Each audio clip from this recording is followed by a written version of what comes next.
Here we go. You know what you never should start a segment with?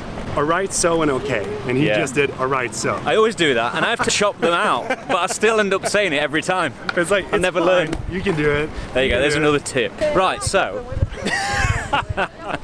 Before we talk to this legend, let me tell you why I'm in London in the first place.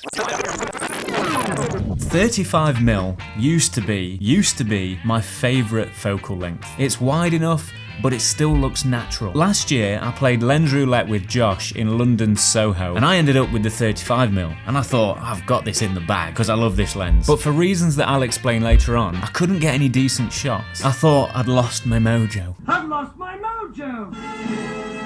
And I ended up losing the challenge, and I had to pay for dinner. And since then, I sort of fell out of love with the 35mm prime lens. But it seems a waste to have this lens and not use it. So I thought I'd come back to London, visit Soho, and try to reignite that spark I once had with this lens.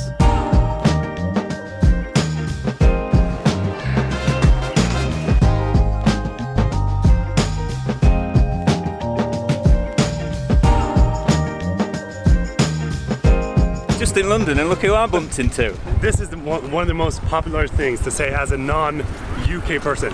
Do you have a bottle of water? But you nailed it. You nailed it. Yeah, but it's great having one of the best tours that you can get in London. Yeah, and I've just sprinted with Google Maps open. No joke. He literally ran all the way from there. Yeah, that's why I'm sweating. Because I was on my own for most of the day, I didn't have a subject to film, so I thought it'd be best to just capture the essence of London and the things that were happening around me. I'm really interested in signs. Don't ask me why, I just like a cool looking sign. Probably like, I love the Americana sort of neon sign type thing. So whenever I see anything that remotely resembles that, I have to get a picture of it or some video of it. I like to get flat shots of these and frame them symmetrically, but it's also nice to use leading lines and go from different angles as well. I did notice that with the 35mm, it looks good when you're just straight on. And I just had to get a shot of this because I also liked the way the light was hitting the bite. I probably haven't had something that I feel I put away, but I feel that I bought some stuff that I have grown out too quickly from. I would say gimbals is one of those things. You buy a gimbal and then you make a lot of stuff with the gimbal to eventually have it kind of like fade away. This might just be my preference, but whenever I work with the gimbal, it feels like it's too much of a hassle, and I actually like the handheld look that I get with holding an actual camera, right? Yeah. Well, I'm not saying that gimbals are bad in any sort of way, but it's one of those things that I always get excited for, and then it fades away. Yeah. But I do have another example though of a lens that I hated but then fell in love with. So it's kind of like the opposite. When I was hanging out with Peter down in Lake Como last year, he was using his 50mm lens. I've never enjoyed using a 50mm lens. It's always been like and then I used his lens, and then we took some photos, and then like, this is good. And then as soon as I got home, like I got to order that lens. So I ordered it, probably going to regret this, but now it's actually one of the lenses that I want to bring with me almost wherever I go. It's also interesting and a little bit sad to me that something that was once iconic and cherished is now used as a place for graffiti, seedy hookups, and Lord knows what else. Her Majesty would be so proud.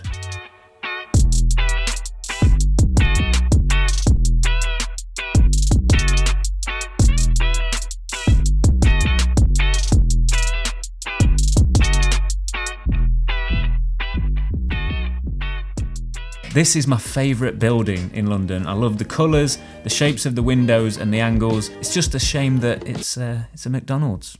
I think where I went wrong using the 35mm prime last time was I was trying to capture the ideas that I had in my head, but when we got to the location, it just didn't look the same. It didn't look quite right. So therefore, it didn't look the way I wanted it to. And that's why I wasn't happy with the shots. It's not that the shots were bad, it's just they weren't what I pictured. But really, you should look around, see what's happening, and find what interests you. This way, you're not forcing anything. Just let things happen and keep your eyes open. And it was just nice to let everything around me unfold naturally and capture those things the way they were. And also it'll make me remember that day and those moments exactly as they were, instead of staging something or the same type of thing that I always do. Gotta let you in on a secret. Oh yeah? Whenever I shoot a time lapse, it's like I put the camera down and I don't get the right shot, you know? So I take my AirPods case and then I put it, come here, I put it under the lens. So like that. There you go. A little bit of tilt, and then you can shoot. See that? Framed perfectly. No, I'm just kidding.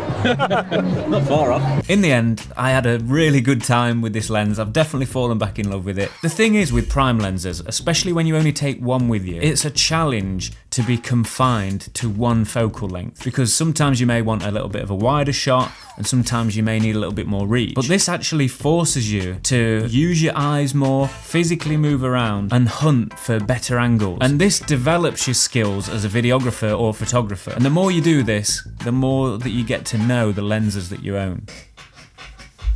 Listen to that chair.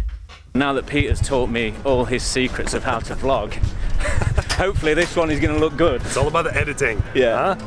Anyway, I'll let you get back to your Sony event now. Yeah, it's gonna be. But it's been a pleasure. It's gonna be a wild time. It's been a pleasure, man. It's been a pleasure. Love it. Thank Right, you for man. meeting me out. And don't forget to subscribe to Sam's channel if this is the first time you're watching.